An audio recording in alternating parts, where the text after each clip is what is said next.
I'm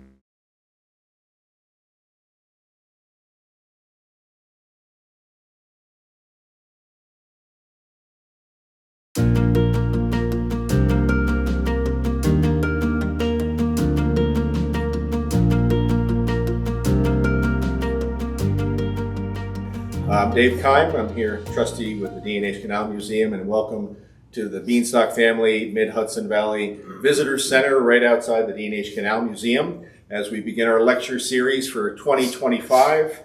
This year we're sponsored by M&T Bank. So please, everybody, welcome Paul O'Neill. Thank you, Dave. I appreciate that. I'm going to speak tonight about George H. Sharpe, and I know that this is a D&H Canal Museum, and I know how, I'm not going to say rabid, but how devoted the people who are interested in the D&H Canal are.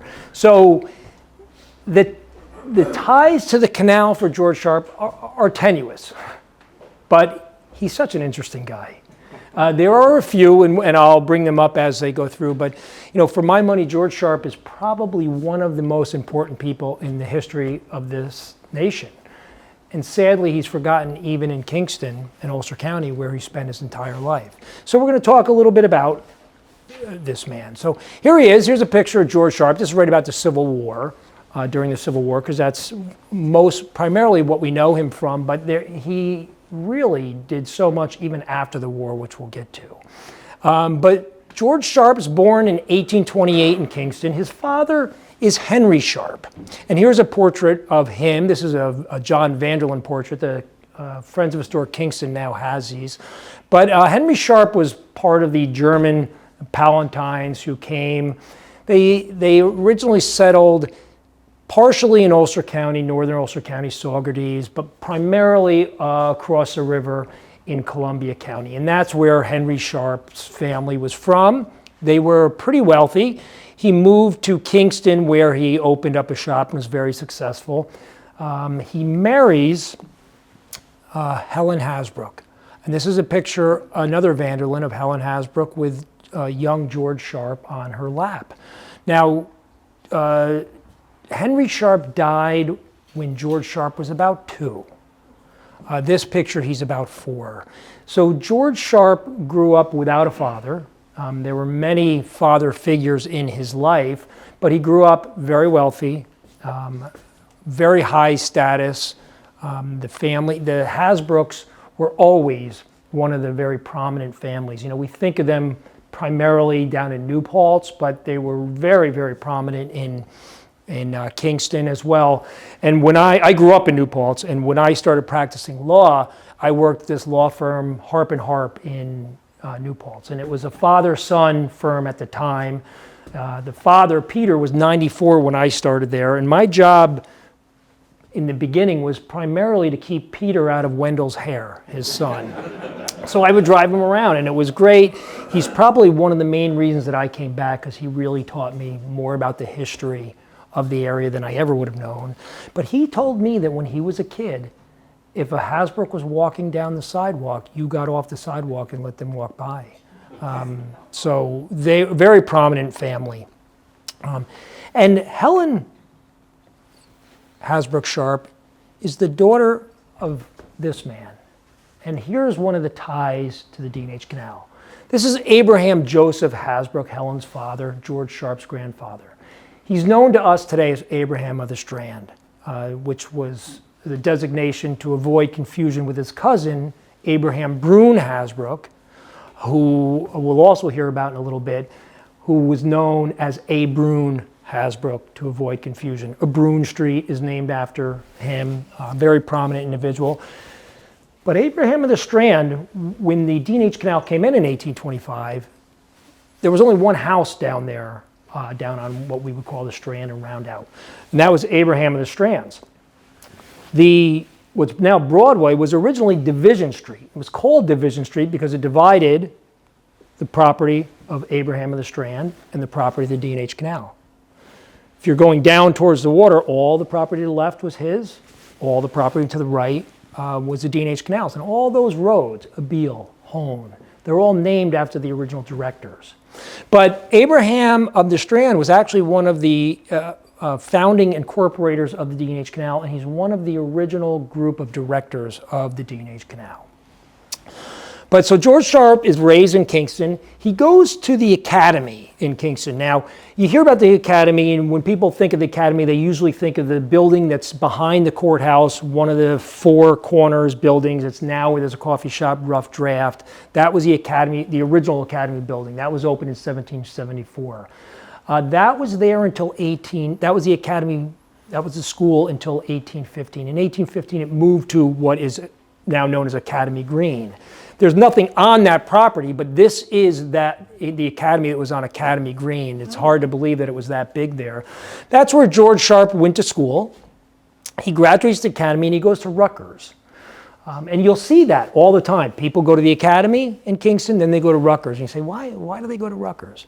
Well, Rutgers at the time was the preeminent institution of higher learning for the Dutch Reformed faith, which is what was the faith in Kingston. The academy was that as well. So he goes to Rutgers. He starts at 15. Now, people who went to college then went earlier than we would go today, but that was still a bit early. George Sharpe was known as almost a savant from a very early age, incredibly bright, picked up languages very quickly, which comes in handy later in his life. But he graduates from Rutgers and he goes to Yale Law School. Graduates from Yale, goes down to New York City, practices for a short period of time, and then he becomes the Secretary of Legation for the embassy in Vienna. So at 23, he's working at the Viennese embassy. After a bit, he comes back to Kingston where he's practicing law again. Now, again, he is very wealthy, very prominent family, high social standing, high social status. He's an attorney, very successful right from the start. But what else does a young man with ambition do at this time? The military. So he joins what is the main military regiment, which is the 20th New York State Militia. And he becomes a captain in Kingston. Now, the 20th is commanded by this man, Colonel George Pratt. George Pratt is the son of Zadok Pratt, who's the namesake of Prattsville. And George Pratt is the colonel of the 20th. And George Sharpe, again, is one of the captains. 1861, Fort Sumter is bombed. The officers of the 20th meet in what's now the Mansion House, which is Savona's down at Lower Broadway. And then they vote there to offer their services to the U.S. government. They're a militia, a local militia. They're not actually a formal part of the U.S. Army at that point. And their offer is accepted, and they are the first non-New York City regiment sent to war in the Civil War. They go to Baltimore, and what their job there is to do is to really protect it's a huge railroad hub for supply. And what we forget is that Baltimore at the outset of the Civil War was very heavily leaning to the Confederacy. So this becomes very important. They haven't seceded, but there's a distinct possibility that they will. If Maryland secedes, Washington, D.C. is in trouble. They're completely surrounded from Virginia and Maryland. The 20th goes down there, and what they do more than anything is they calm tempers. They didn't come in there with a heavy hand. George Pratt was really a very pragmatic person, and really, I think he deserves a lot of credit of keeping Baltimore calm and safe and keeping Maryland in the Union. They really, while they didn't fight any battles there, they played a very important role. But at this point, it's a 90-day enlistment. It was expected that the war would be over very quickly, within 90 days. The 20th goes down there on a 90-day enlistment. At the end of the 90 days, they come back and they're officially disbanded. Most of the people who are in the 20th agree that they're just gonna, re-up, and they do, and they become then officially the 80th. Because once they're disbanded, the 20th was given to another regiment. They are officially the 80th, but they always refer to themselves as the 20th. So if you're ever looking at Civil War stuff, you see 20th and 80th. They're interchangeable. They're the same. George Sharpe, however, doesn't re-enlist. He's got business interests back here. He doesn't re-enlist. Now, William Seward, who actually was originally from Orange County, becomes Secretary of State of Lincoln's administration. He had met George Sharpe. He reaches out to, when there's the second call for soldiers by Abraham Lincoln, Seward calls the governor of New York and asks him to reach out personally to George Sharpe, ask him if he will form a regiment and lead it. The governor does reach out to George Sharpe. George Sharpe agrees to do that. He does. He creates a regiment. He recruits a regiment. He becomes the colonel. That is the 120th New York State Volunteers, one of the most famous regiments in the Civil War. And they fought in almost every major battle. And many believe that were it not for the Ulster 120th, the Union Army might well have lost the Battle of Gettysburg on the second day. Now, Gettysburg is a 3-day battle, but it's the turning point of the war, so it's an important event. And what happened is this. So here is the, coming into the second day, and the second day, this is the formation of the forces at Gettysburg. The blue is the Union forces under George Meade. The red is the Confederate forces under Robert E. Lee. Now, if you've ever been to Gettysburg, because of the topography, this hook is a pretty, it's a pretty safe formation. Where the 120th is they're down here. And the overall command of the division where the 120th is with this man, Daniel Sickles. Now, the thing about the Civil War that's so interesting, it's so full of characters. You have, like Stonewall Jackson, you see all these pictures of him, and he's on a horse, with his hand up like this. So, it makes sense, right? He's telling the people behind him to slow down or stop. No. He thought that his body was uneven and unbalanced. And he believed that if he put his arm down, all the blood would rush to one side, he'd fall off his horse. So he would just go around with his hand up. You got all these characters like this, but out of all the characters, Daniel Sickles was probably the greatest of all the characters. He was a politician by trade. He didn't get his command for any military skill. He got it because he was a politician. Prior to that, he was known. He was most famous for being the first person to successfully use the defense of temporary insanity. He found out that his wife was having an affair with the son of Francis Scott Key, the writer of the Star-Spangled Banner. He shoots him and kills him right in front of the White House, in front of everybody. Seems pretty much an open and shut case. Well, his attorney uses the defense of temporary insanity, and he uses it successfully. Does anybody know who that attorney was? Stanton. That's right. Edwin Stanton. Everyone will know him as the Secretary of War for Abraham Lincoln, the man so important in the Union War effort, but he was also an attorney. He was also the one who got Daniel Sickles off. Daniel Sickles actually had his leg shot off by a cannonball on the second day of Gettysburg.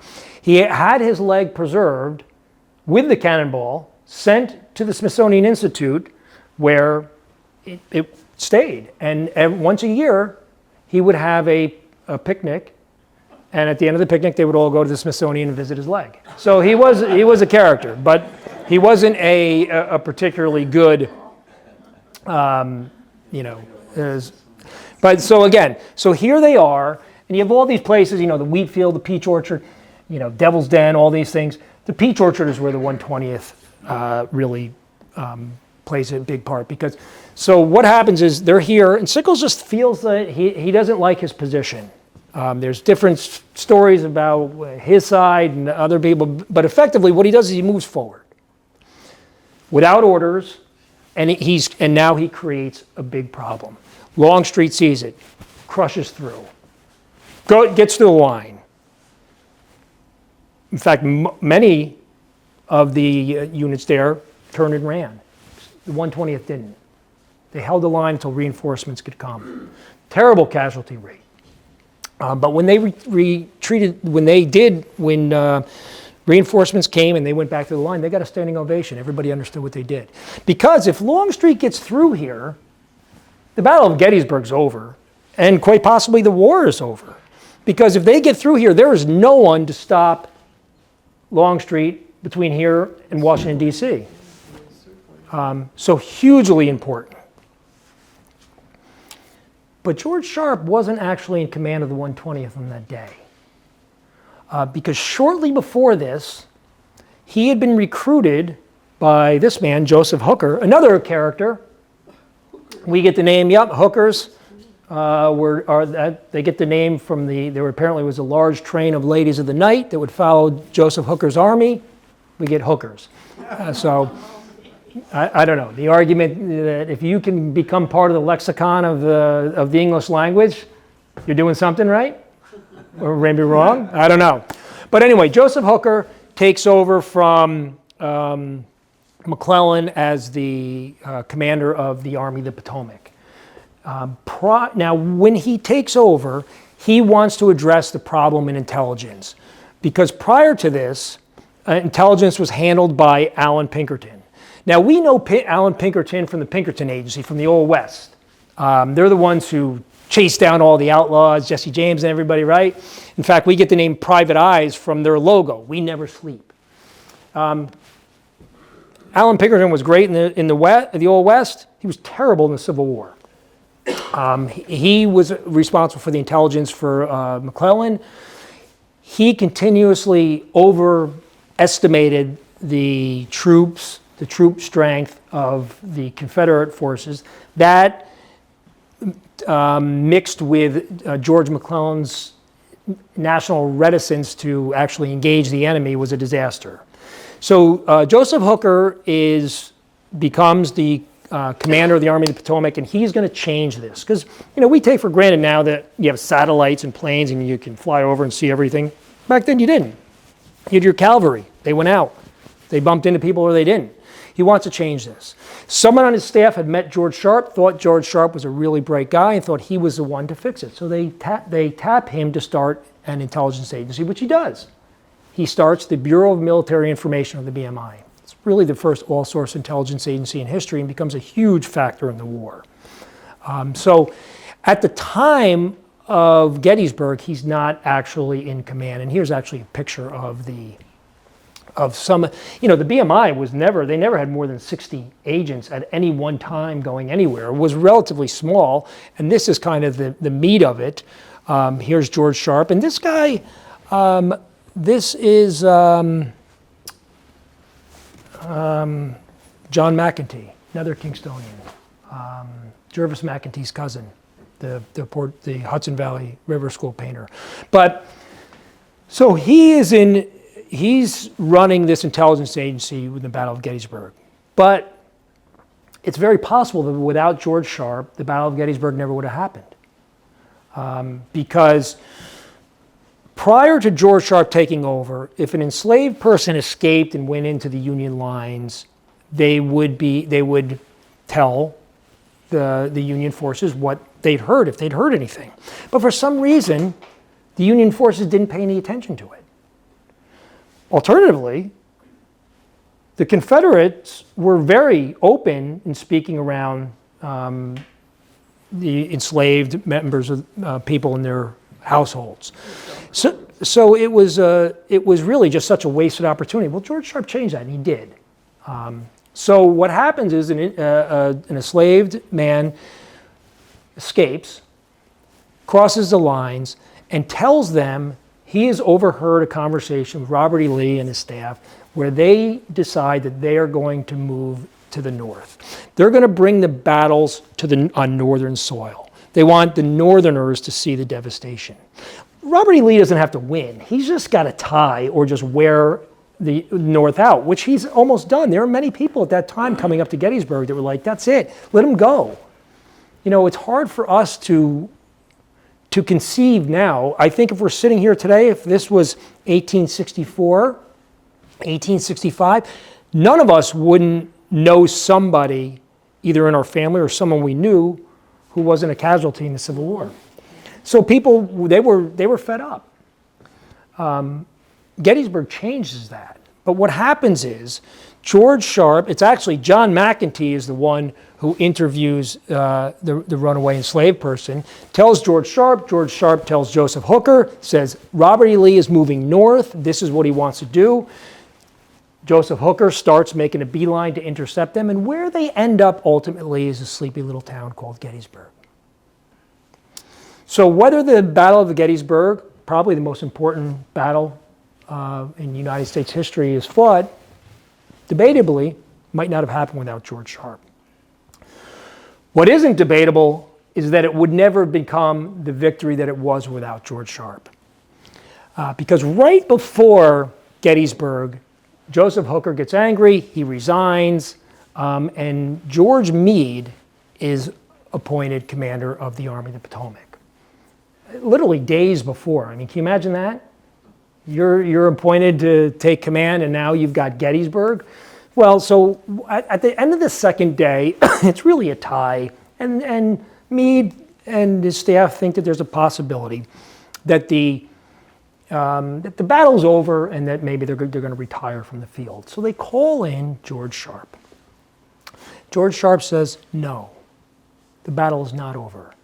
Lee has one division that hasn't been used. They're commanded by General George Pickett, and this is where they are.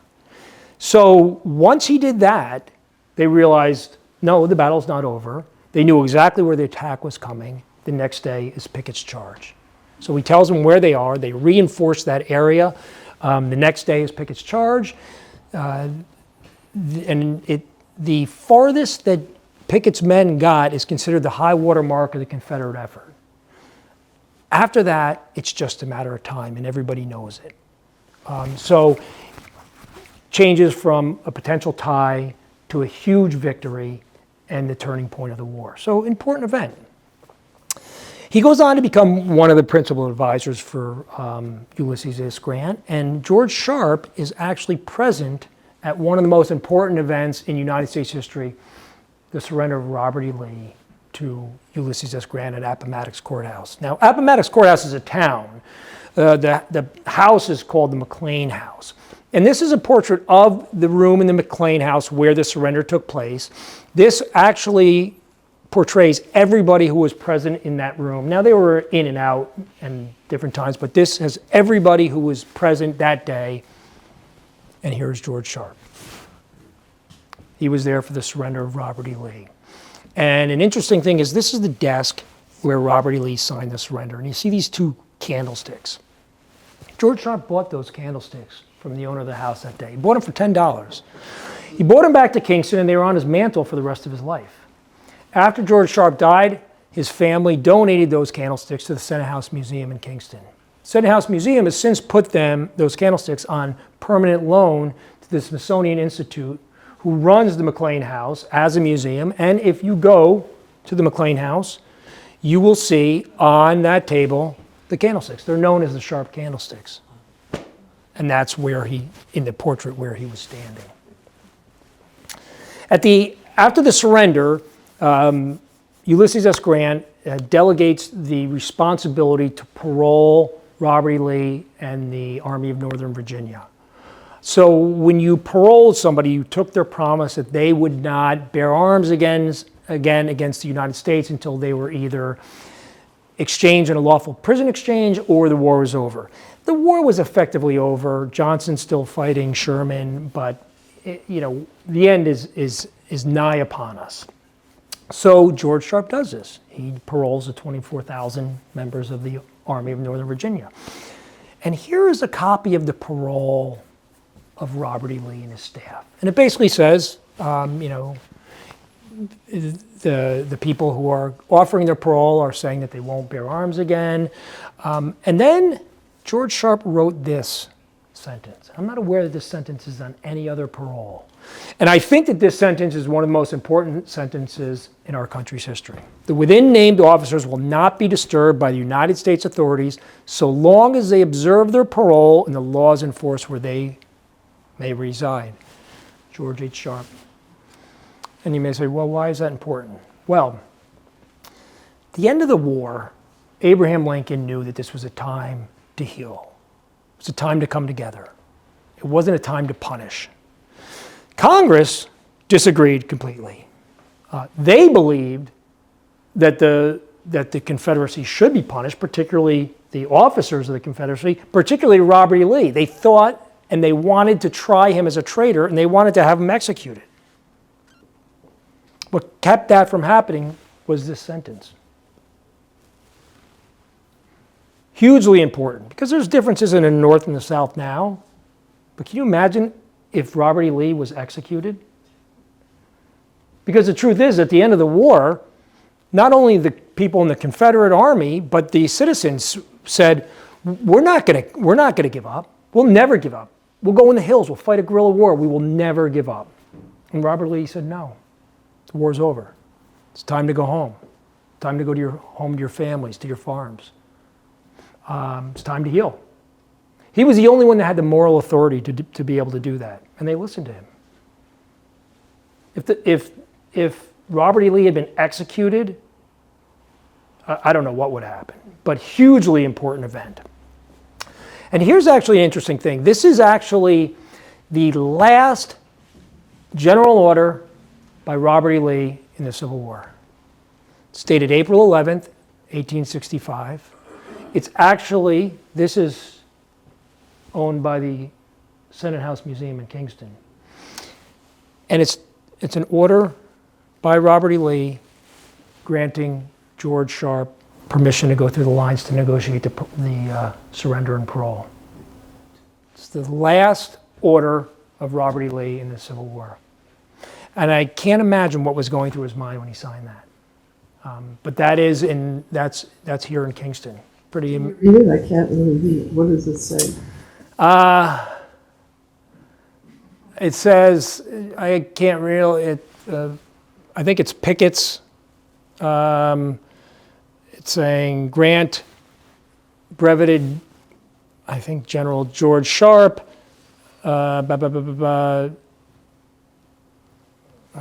Toward us with much. It's basically giving permission for him to go through the lines. I can't really read it, and I don't have my glasses. That's part of the problem.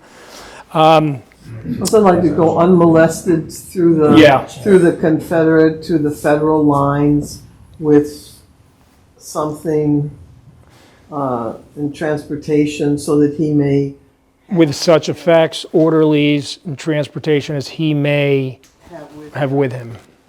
So he can go through and do that.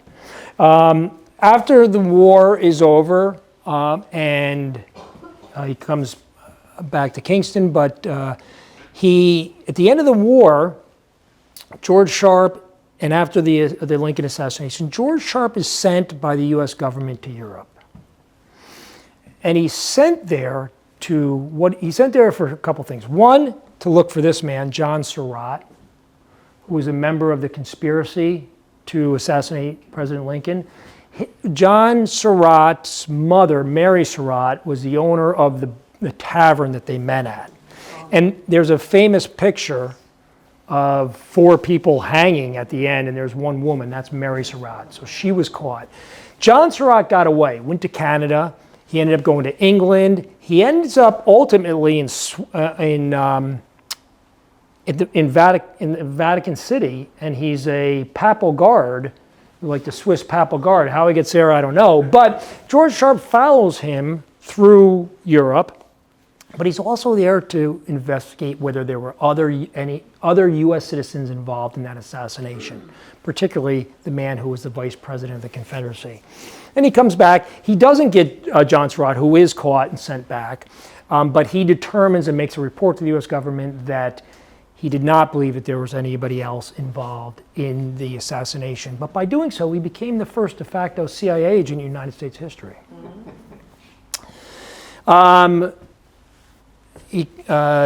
his good friend Ulysses S. Grant becomes president, and when Grant becomes president, he then appoints George Sharpe as the U.S. Marshal for the Southern District of New York. So he's the U.S. Marshal down in New York City. And while he's there, he's the one who starts the investigation and ultimately holds the census to show voter fraud by Tammany Hall that leads to the downfall of this man, Boss Tweed. He's the one who does that.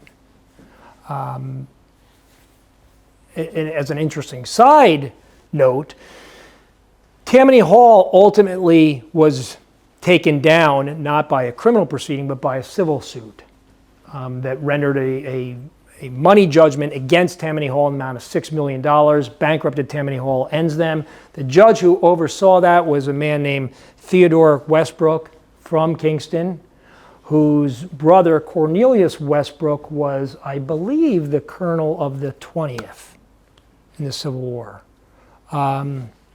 We got ties all over the place. George Sharpe then becomes a member of the New York State Assembly. He's a speaker of the Assembly. He really becomes an important power broker in New York and national politics. And he actually ultimately becomes a kingmaker. And I believe it's the election of 1880. He goes to the convention. He's a Republican at the time. And he goes with this man, Roscoe Conklin. Roscoe Conklin was a U.S. Senator from New York, incredibly powerful. He was probably like the Mitch McConnell of his day, Mitch McConnell a few years ago. But they go to the convention with the express purpose of nominating for president for a third term their friend Ulysses S. Grant. Now, there isn't a constitutional prohibition at this time to serving more than 2 terms. It's simply a tradition, so there's no reason that he can't. However, when they get there, it's very clear that because of all the scandals from Grant's presidency,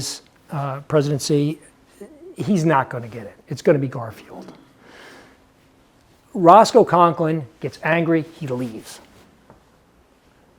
Now the Republican Party has a problem because they need New York's votes.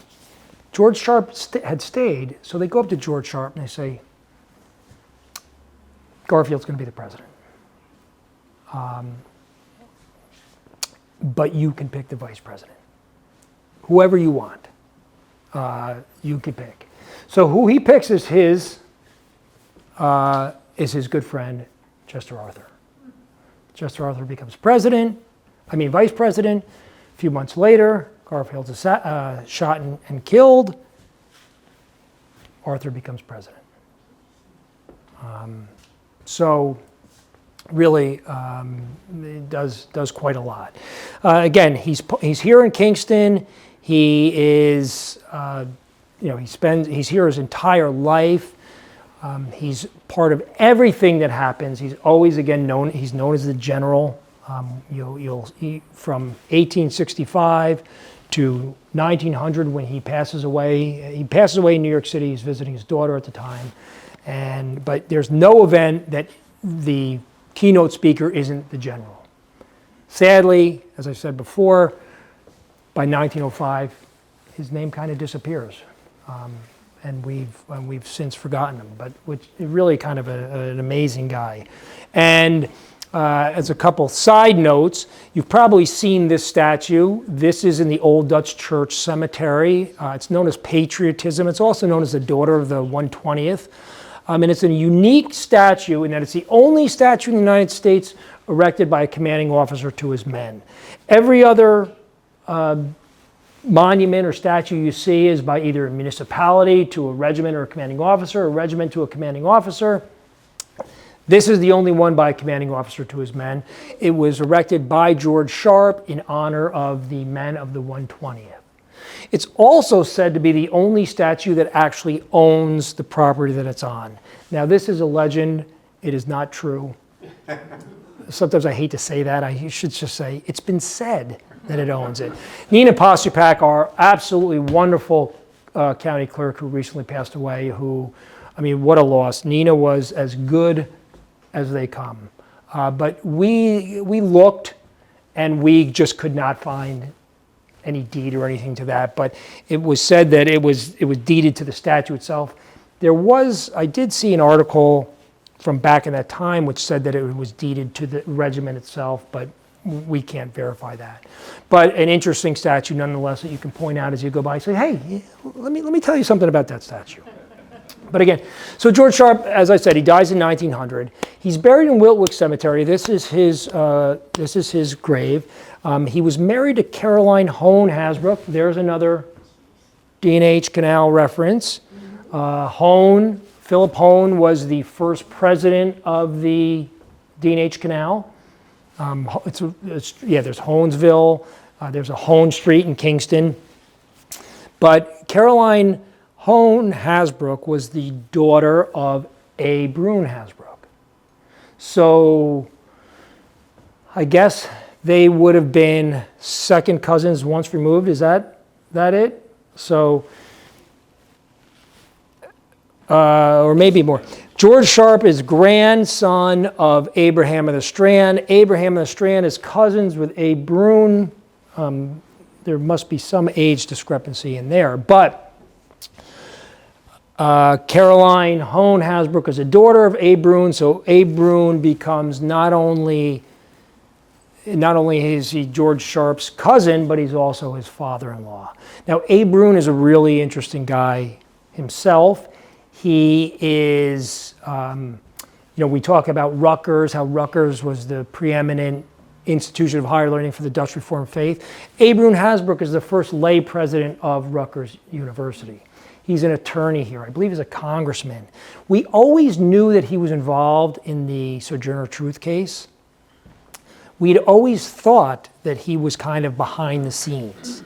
Now, the Sojourner Truth case, when it came up, and for anybody who isn't familiar with it, Sojourner Truth came to the Ulster County Courthouse in 1828, and she wins the freedom of her son Peter. There's a lot more going on. That's incredibly simplistic, but it's really an amazing thing. It's the first time that a black woman wins a lawsuit against a white man.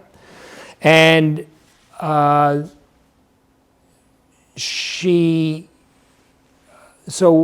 but there were a lot of people involved with it, and it was a test case. Everybody knew how important it was. She didn't. She just wanted her son back. And the amount of courage that it took for her to do this. But there were a lot of people involved, so we always thought that A. Brune was kind of behind the scenes, maybe funding it.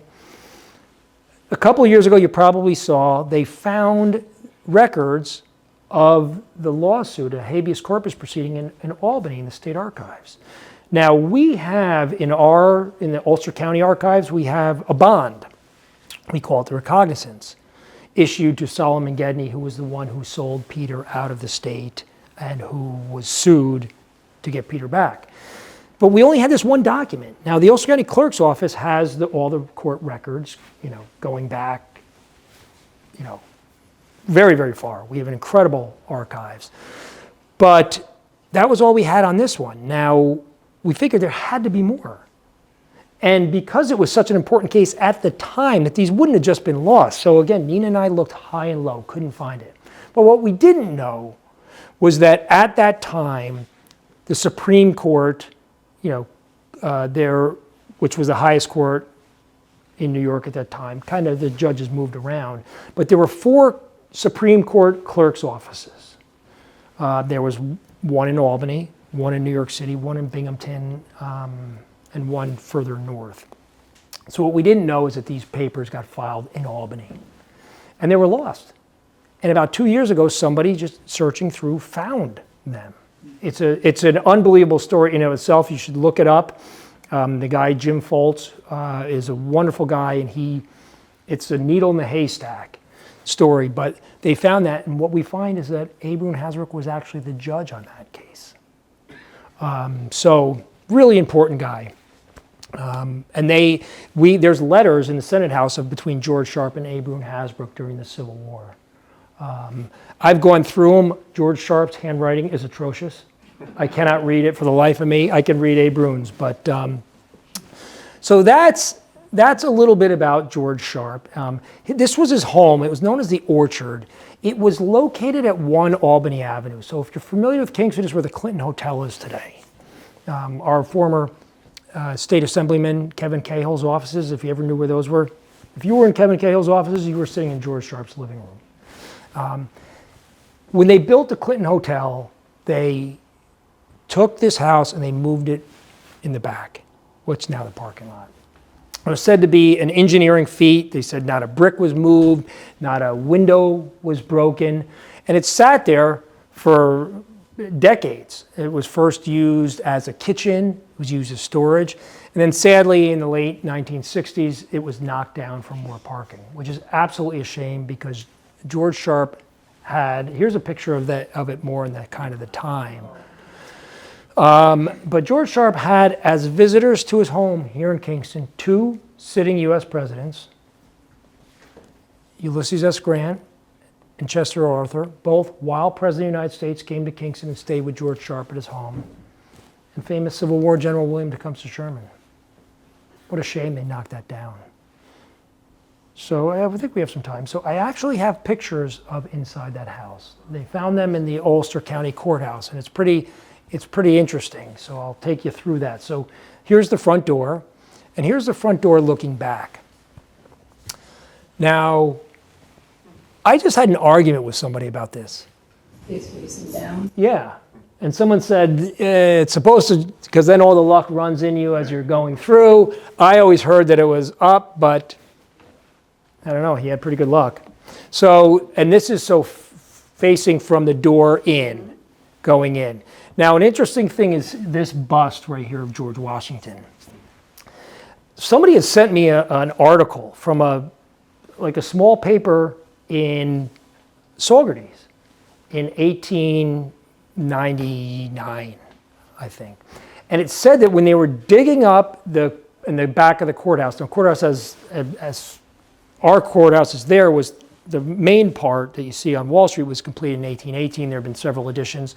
But the last one in the back, which is those huge limestone buildings, was put on as a jail addition. That was completed in 1899.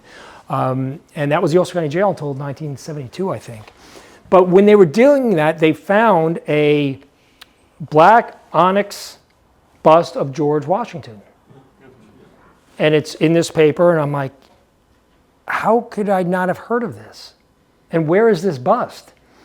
So I kind of called around, and then I remember seeing this, and I'm like, it couldn't have been this, because these pictures, I don't know when these are from, but I was giving a talk on George Sharpe at the DAR house on that kind of pie wedge between Crown Street and Green Street behind the courthouse. And when I showed this, and I said, yeah, and I don't know if this, but, you know. There's a date down there at the bottom. Yeah. I think it's 1908. So, but I didn't know where this bus had gone. I thought maybe this is it. So I'm doing it. I'm like, yeah, you know, I've been looking for this. So if you ever hear, and someone goes, it's right here. It's at the top of the stairs. I go and I look at the top of the stairs. There's this bust. And they said, yeah, we got it from so-and-so and going back. It's not the bust. It didn't fit the dimensions. But I'm like, wow, I mean, how cool is that? So here's turning right. So here's that bust. Here's his sword. This sword is in the Senate House Museum as well. It's not, some of the stuff in the Senate House that goes to Peebles Island where it's kind of kept and protected, so they don't have all the stuff on there. This is down there. They did bring it up once. And on that sword is a piece of black fabric. And George Sharpe was an honor guard for Abraham Lincoln's funeral. And it's said that that was a piece of the bier of Abraham Lincoln's casket. And it's still tied on there today. I've seen it. This is a picture that's a painting of George Sharpe. It's funny, a lot of these paintings are in the Senate House, or you see them, they pop up at random places. Here's a better picture there. So that's that picture. There's the sword. Now those are the candlesticks, and that's the pass. these were at his house. They're both now in the Senate House collection. Again, these are down at Appomattox Courthouse, but that's the last general order. This is a bigger one so that you can see it, but I still didn't do, I have a translation somewhere. You're actually the first person who asked what it says. It's surprising that I've gone this long without doing that. All right, and here's where we were coming in. We went to the right, now we're to the left. And they're not the clearest, but you could tell, what a shame. I mean, the wallpapers, like that velvet wallpaper. I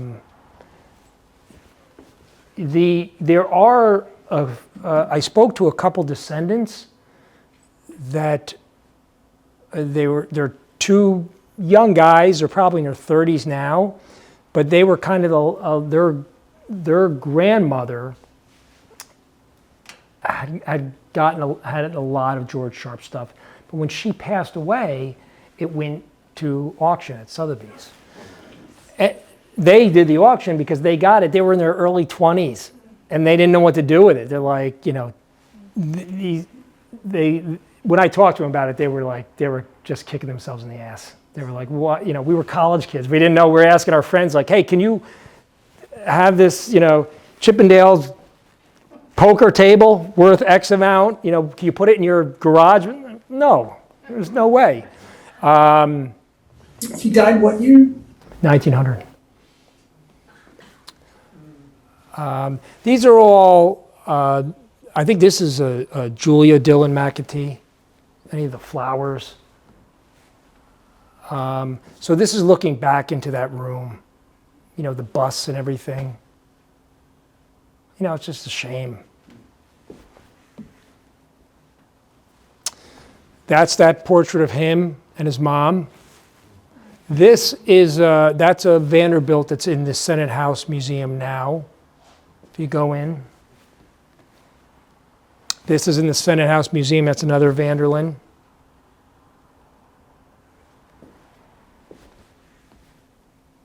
This is the bedroom. There's that McEntee. Some of these probably came later when they took this. His son, when he died, his son Severin Brune Sharpe, who became a county court judge here in Ulster County, he lived here. He also had a son, Henry Sharpe, who moved down to Virginia, became actually a general. And he had a daughter, Catherine Davenport, who lived in New York City.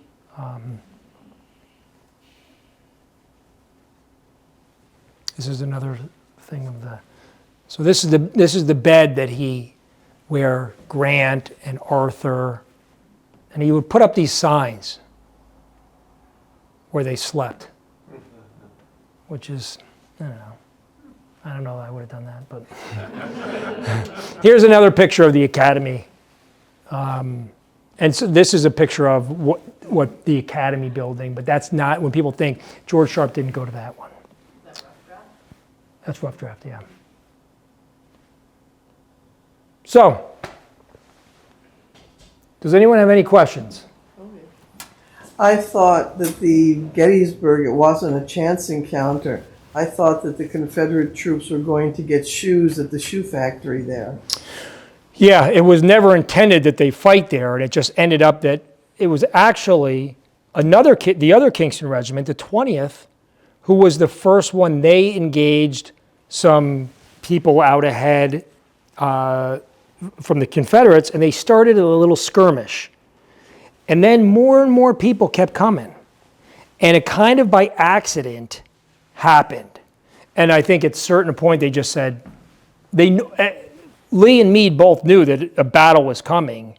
This wasn't ideal for anyone, but the 20th held off the Confederates coming in for long enough for the Union Army to get in, get on the hills, Cemetery Hill, Seminary Ridge, all those things. And they really get credit for allowing the Union forces to get position that enabled them to win that battle. So Kingston played a huge part. So the 20th is the first regiment engaged, day 1. Day 2, the 120th holds the line at the Peach Orchard.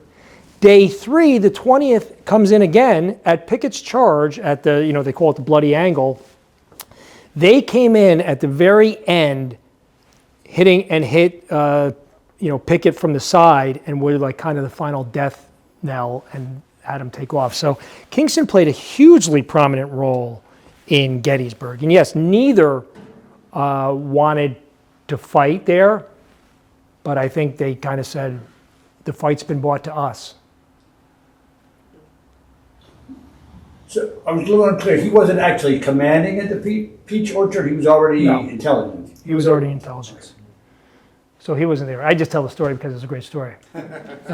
Never let the facts get in the way of a good story. No, but I think it's important. It's important for people to understand. They had one of the highest casualty rates of any regiment. They're true heroes. My father was a big Civil War buff. I had no interest. I'm more into personalities in the battles. And it wasn't until he and I took a trip with my brother to Gettysburg that I remember watching where Pickett's charge took place. And I'm thinking, what kind of courage to go, you're getting shot with cannonballs, grape fire, all this stuff, to go there. And then at the end, you had to go back. I mean, unbelievable. It changed the way I saw things.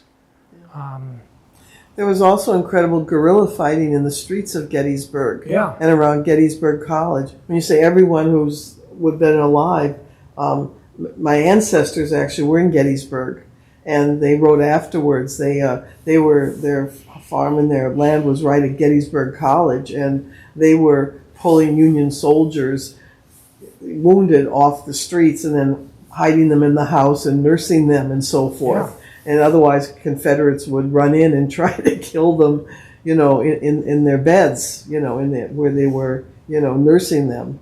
Well, and you think about it. Here's Gettysburg. The population is a few hundred. You've got thousands of dead bodies. Yeah, that's what I'm saying. It was. What do you do? I mean, can you imagine? Well, burying the dead, they made huge ditches and did mass burials. The people of Gettysburg buried many of them. Yeah. In huge ditches. And if you ever get a chance, Wiltwyck Cemetery in Kingston is really the Civil War cemetery. And I think it's because they all wanted to be together. And it's funny because you'll go through and you'll see people, the tombstones of people who were, prominent members of the community, but they're designated their rank and regiment. Yeah. They were like a private. They'd put private. Yeah. And it's always been interesting to me, and I have nothing to substantiate this, but when you look at the post-Civil War, you get into the robber baron age. None of the robber barons served in the Civil War. None. Well, they bought their way out. They were all hired substitutes. But I wonder, whether that was a factor. Because it seems to me that the people who fought in the Civil War, that's the defining moment of their life. Mm-hmm. And I think maybe when they got done and got home, their priorities were different. I don't know this, but it is interesting to me that none of them, you think, okay, well, it wasn't that much to hire a substitute, but Rockefeller wasn't Rockefeller then. He was a merchant. But it's always kind of been very interesting to me that none of the robber barons or anyone who gets close to that was a veteran of the Civil War. Mm-hmm. Who knows? I mean, there's a wonderful picture of theirs. They had these reunions back at the Civil War, at Gettysburg. And there's one where it must be the 50th. And these are the very, very old men, and a lot of them are missing limbs. And they have canes, and they go up to the wall where they collided, and then they shake hands. Yeah. It's a wonderful thing. Was Sharpe with them at Chancellorsville? Chancellorsville was in the, I think, I'm trying to think if Chancellorsville was yes, I believe that Chancellorsville was where he came to the attention of Joseph Hooker and his staff. And I may be wrong, but I think that it was Chancellorsville. And what happened was there was a French regiment of French soldiers who didn't speak any English, and they were commanded by an American officer who didn't speak any French. And it was just bedlam. George Sharpe stood in because he could speak French. They heard about that, and that brought him to the attention of Joseph Hooker. And I think something like Joseph Hooker gave him a pamphlet, a manual on not procedure, but strategy or something, and asked him if he could translate or make opinions. He did make those opinions, and based on that, he said, "This is the guy for me." What a foresighted thing! When Robert E. Lee surrendered, after the surrender, Grant says, "Do your men need rations?" And Lee says, "Yes, we do." And he said, "Do you know how many?" And he gave him a number, and George Sharpe whispered in his ear. George Sharpe knew better than Robert E. Lee how many men Lee had. You know, they did an incredible job, and again, they with really nothing. And you know, he really invented modern military intelligence. We use the strategies that he invented today. And the funny thing is I've spoken to two people who were, one was in Homeland Security and one was in the CIA. The guy in the CIA, he called and he came up and he wanted to take a tour because he's a reenactor and he's a George Sharpe reenactor.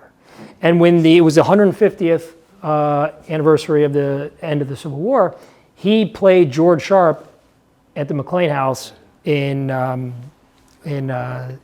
yeah. So, and he looked a lot like him. But he told me, so here's a guy, I think he lived in Virginia. They learn about George Sharpe in their training. And he's considered, you know, he's considered by them their founder.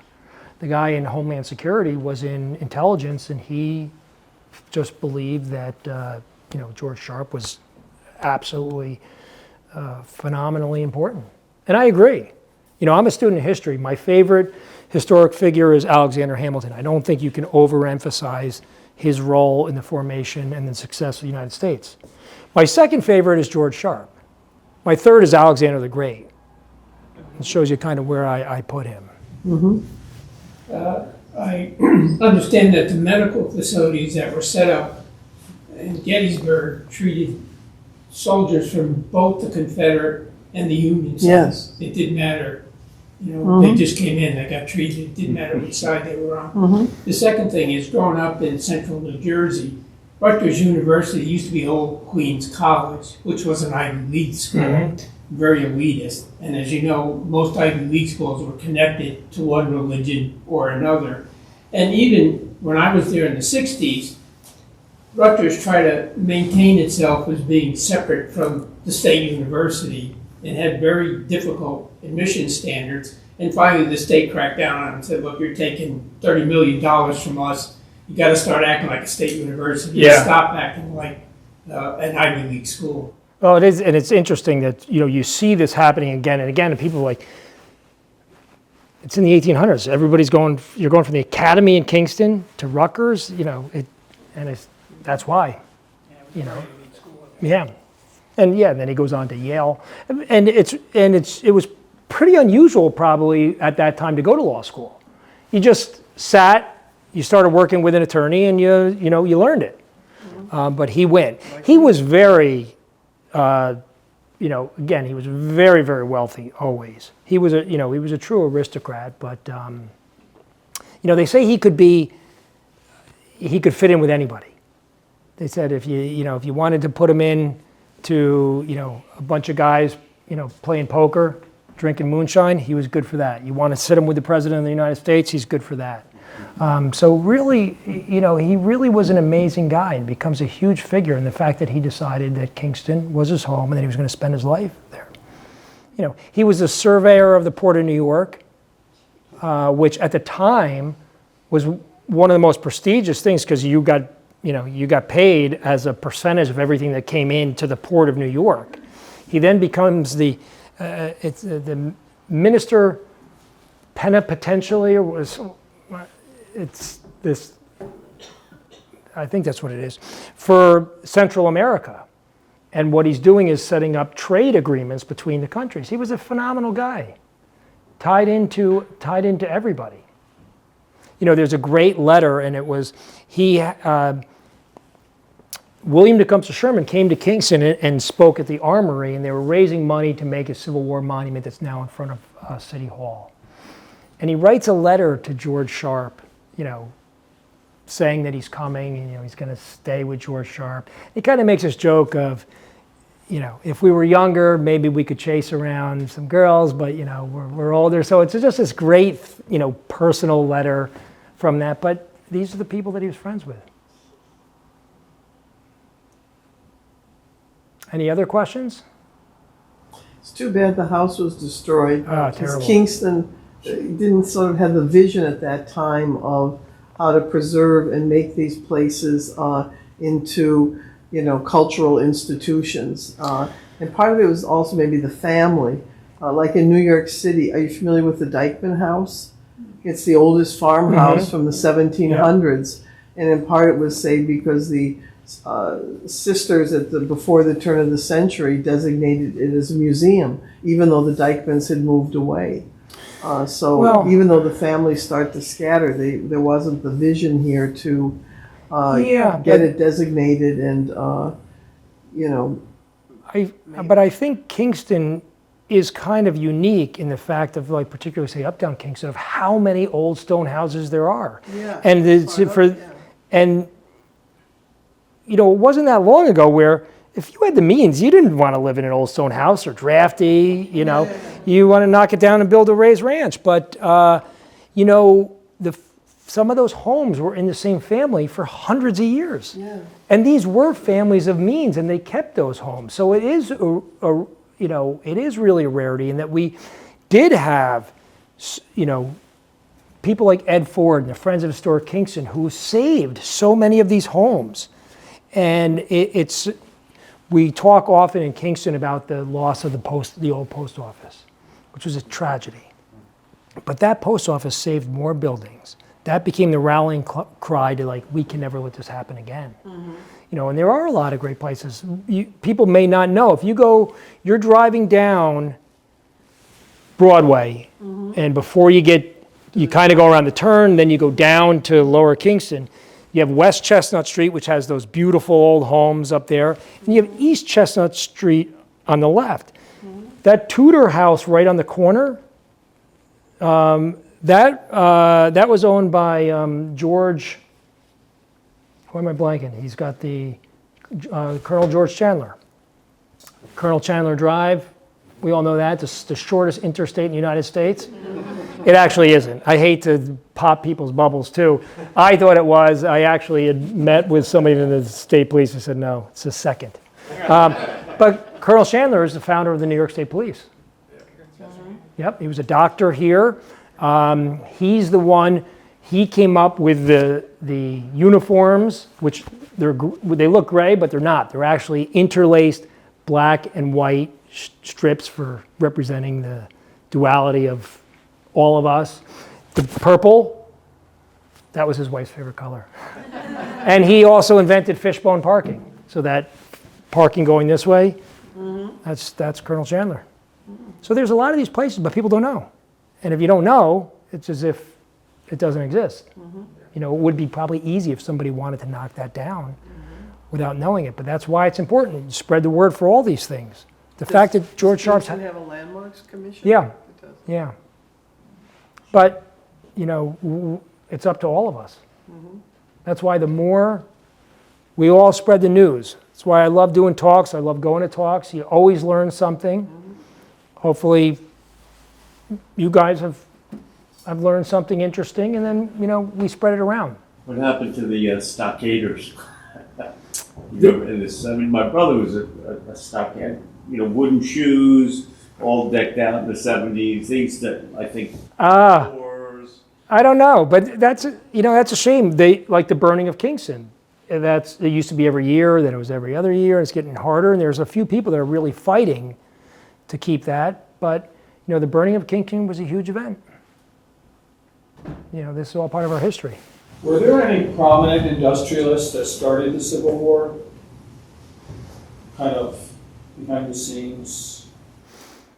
Kind of like a military machine that. Yeah. Military industrial. I don't know, because I think that really the industrial boom comes post Civil War. With the beginning of Civil War, it's muskets. By the end, it's rifle bullets, which brings me to another side story. And Bill, you cut me off when it's time.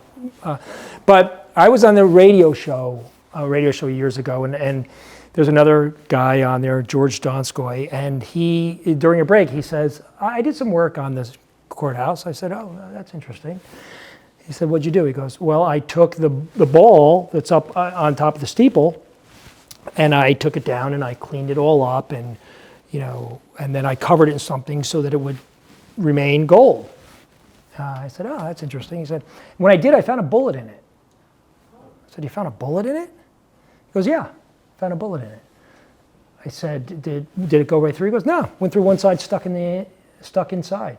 I said, did you take it out? He goes, no, I left it in.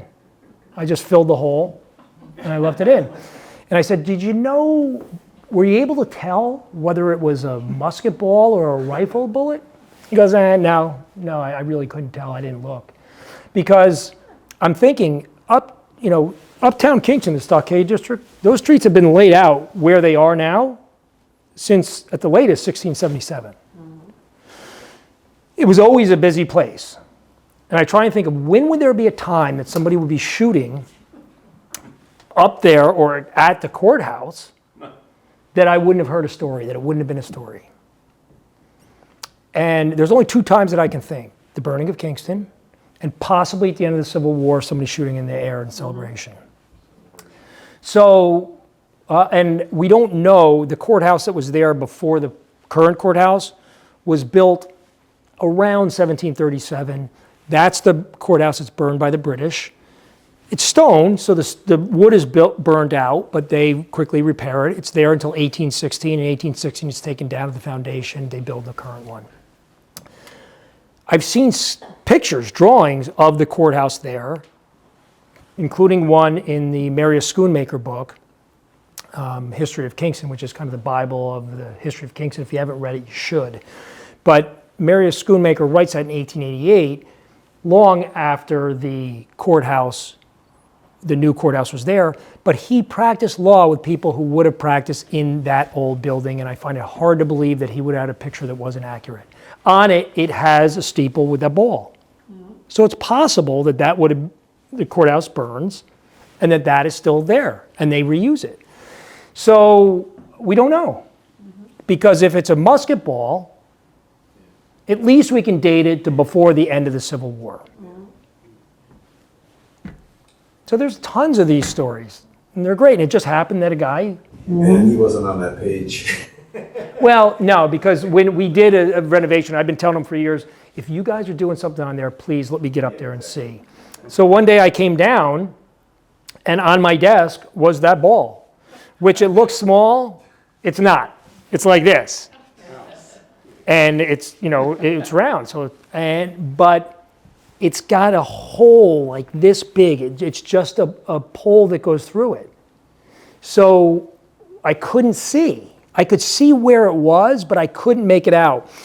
One of the plumbers had a tool. We looked and couldn't tell. I actually went down to the doctor down the road who does, endoscopies, and I just knocked on the window. The lady at the pay thing, she's like, "You have a bill?" I'm like, "No, I have kind of a strange question. Do you think I can borrow the doctor's, camera?" And she said, "Let me take your number." I got a message back that he was interested, but he never did, and they put it back up. So we haven't got to do it, but interesting story. Do you know, this is a question I've been trying to figure out. Did they ever renumber Wall Street and changed the numbers. For like 911? No, the address numbers. I have a picture of a store that my great-grandfather had, and the numbers, if I go back in the old directories and stuff, it just doesn't make sense. It's almost like they reversed at some point, and one Wall Street was down towards, you know. Yeah, I think the lower numbers are down there. I don't know. You know, we've been 285, the courthouse has been 285 for forever, but I'm sure that they've changed. There's some renewal in Uptown too. I mean, I don't know if that has anything to do with it. I don't know that they've changed those with, like, you know, 911 came through and everybody changed. I think they were pretty good about keeping that, the building numbers. I don't think that's changed, but it is hard. And the thing is, in that Marius Schoonmaker book, at the end, he takes, and he's got a little map of Kingston at that time, and it really doesn't go much past the stockade. And it's a map as of 1820, and he tells what everything is. So you can kind of follow around and see. And then a guy who was the Kingston city historian, Henry DeWitt, I think his name was, made another one, updating it from there to like the 1950s. And I read it, and I had a hard time trying to place these things, which is a shame. You know, that's why I've said we should take like a Google Maps thing and go around. You know, we look at these old postcards and we think, they're the greatest things in the world. When they took them, they weren't. They just took them because people wrote postcards and be like, all right, here. What we take for granted now, in 100 years, is going to be something that somebody will want to have. We should really keep a record of that. Mm-hmm. So thank you, sincerely. I appreciate it. Paul O'Neill, everybody.